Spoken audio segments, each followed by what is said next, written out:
کہ جو مہینہ رمضان کا چل رہا ہے، یہ مہینہ پا لینا کی بہت ہی خوش نصیبی کی بات ہے ہمارے لیے۔ اب ہمیں اللہ رب العالمین نے زندگی میں یہ مہینہ تو عطا کیا، اب ہمیں یہ دیکھنا ہے کہ اس مہینے کی قدر و قیمت ہم کتنا کرتے ہیں۔ یہ مہمان کی طرح ہے، ہمارے بیچ میں صرف 30 دن کے لیے مہمان بن کر کے آیا ہے، اور پانی کے بہاؤ کی طرح بڑی تیزی کے ساتھ یہ گنتی کیسے نکل جائیں گے پتہ اور احساس میں نہیں ہوگا۔ اس لیے اس مہینے کو بہت ہی قیمتی سمجھیں، ایک ایک وقت کو بہت ہی آپ کی زندگی کا قیمتی لمحہ آپ گنیے، شمار کیجیے۔ کام کے درمیان رہتے ہیں، وہاں پر بھی چھوٹی چھوٹی صورتیں جو آپ کو یاد ہیں ان کو پڑھتے رہیے۔ گھروں میں رہتے ہیں، بیٹھ کر کے آرام کر رہے ہوتے ہیں، اپنے بستروں پر چھوٹے چھوٹے کلمات تسبیحات کی شکل میں آپ ان کو پڑھتے رہیے۔ سبحان اللہ، الحمدللہ، ولا الہ الا اللہ، اللہ اکبر جیسے کلمات۔ مسجدوں میں نماز پڑھنے کے لیے آتے ہیں، مسجد میں تھوڑی دیر بیٹھیے، قرآن کی تلاوت کیجیے، قرآن کو سمجھیے، دعائیں مانگیے۔ ہو سکتا ہے کہ ہماری زندگی کا یہ آخری رمضان ہو، زندگی میں پھر دوبارہ یہ مہینہ نصیب ہونے نہ ہو۔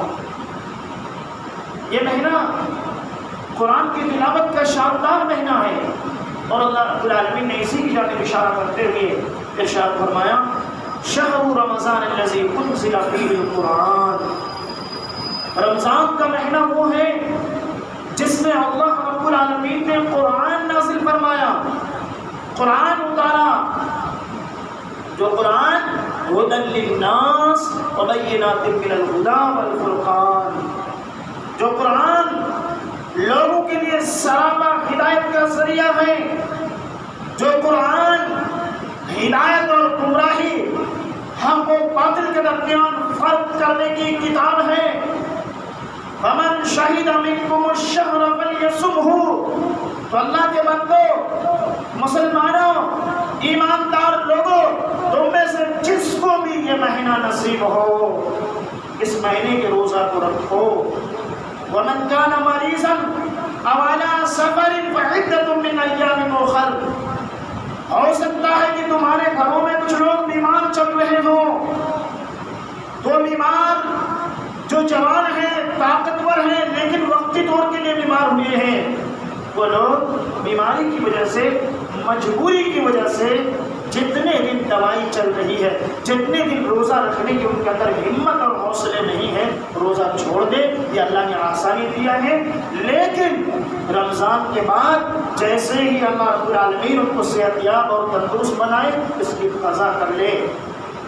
کوئی سفر میں ہو، اسلام نے ان کو آسانی اور سہولت میسر کی ہے کہ وہ دوسرے مہینے میں جتنے بھی روزے چھوٹ جائیں اس کی گنتی پوری کر لے، لیکن گھر میں جو کوئی بوڑھے ہوں، بزرگ ہوں، دودھ پلانے والی کمزور عورتیں ہوں، یا شوگر پیشنٹ ہوں جو روزہ رکھنے کی طاقت نہیں رکھتے، اس کے لیے اسلام نے ایک آسانی اور سہولت یہ دیا ہے کہ روزانہ کے حساب سے ایک گھر میں درمیانے اور اوسط درجے کا جو خوراک ہوتا ہے، فدیے میں کسی کو بھجوا دیں، کسی ضرورت مند کو، کسی محتاج تک اس کھانا کو یا اس مہینے کی رقم کو پہنچوا دے، تو یہ ان کی جانب سے کفارہ ہوگا۔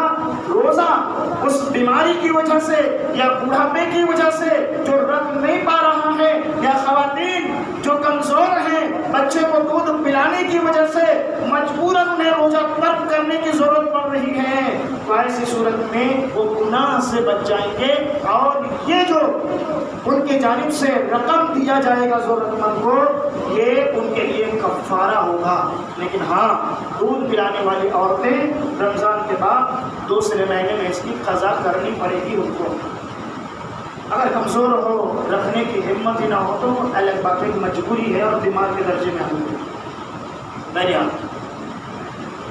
یہ رمضان کا مہینہ جس میں اللہ رب العالمین نے قرآن کو اتارا. قرآن کو اتارنے کا مطلب یہ ہے کہ ہمارے سر پر جو آسمان دیکھ رہے ہیں ہم لوگ، اس طرح کے 7 آسمان ہیں، اور یہ جو نظر آ رہے ہیں آسمان، یہ آسمان دنیا بولتے ہیں. یہ سب سے نیچا والا آسمان ہے. اللہ رب العالمین 7ویں آسمان پر جو اللہ رب العالمین کا عرش ہے، وہاں پر اللہ رب العالمین کا عرش ہے. لوح محفوظ وہاں پر ہے. اللہ رب العالمین نے رمضان میں 7ویں آسمان سے، لوح محفوظ سے آسمان دنیا پر ایک ساتھ قرآن کو اتارا اور بیت العزا میں رکھا.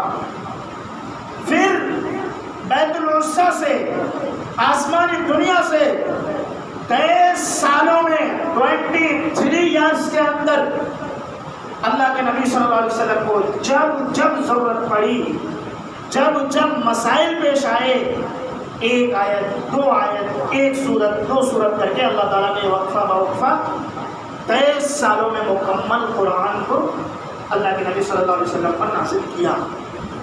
یہ وہ رمضان ہے جس رمضان میں قرآن کا تعلق بہت ہی گہرا اور ربط ہے. یہی وجہ ہے کہ اللہ کے نبی صلی اللہ علیہ وسلم جبریل امین کے ساتھ قرآن کا دور رمضان میں کیا کرتے ہیں. جس سال اللہ رب العالمین نے آپ کو وفات دیا، جس سال آپ کا انتقال ہوا، اس سال اللہ کے نبی صلی اللہ علیہ وسلم 2 مرتبہ رمضان میں قرآن کا دور جبریل علیہ السلام کے ساتھ کیے تھے. پتہ کیا چلا کہ ہم لوگوں کو بھی جو پڑھنا جانتے ہیں قرآن، کم سے کم 2 بار قرآن کی تلاوت کیجیے. 2 بار. اللہ کے نبی صلی اللہ علیہ وسلم وفات والے سال 2 بار قرآن کا دور کیے ہیں. تو اللہ رب العالمین نے ہمیں جب عقل و سلیم دیا ہے، صحت و تندرستی دیا ہے، تو ہمیں بھی قرآن کا تلاوت بڑھ چڑھ کے کر کے کرنا چاہیے، کیونکہ رمضان سے اس قرآن کا تعلق بہت زیادہ ہے.